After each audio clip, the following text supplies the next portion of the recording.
National Weather Service still has issued a severe thunderstorm warning for southwestern Davidson County in Middle Tennessee, southeastern Dixon County in Middle Tennessee, northwestern Maury County in Middle Tennessee, western Williamson County in Middle Tennessee, south central Cheatham County in Middle Tennessee, northeastern Hickman County in Middle Tennessee, until 4:15 p.m. Central Daylight Time.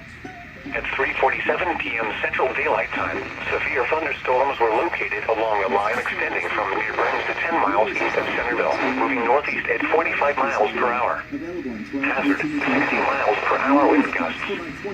Source, radar indicated. Impact, expect damage to roofs, siding, and trees. Location: Spring Hill, Kingston Springs, Thompson Station, Pegram, Fairview, Bon Aqua, Prince Springs, Wells, and Natchez Trace at Highway 96. For your protection, move to an interior room on the lowest floor of a building.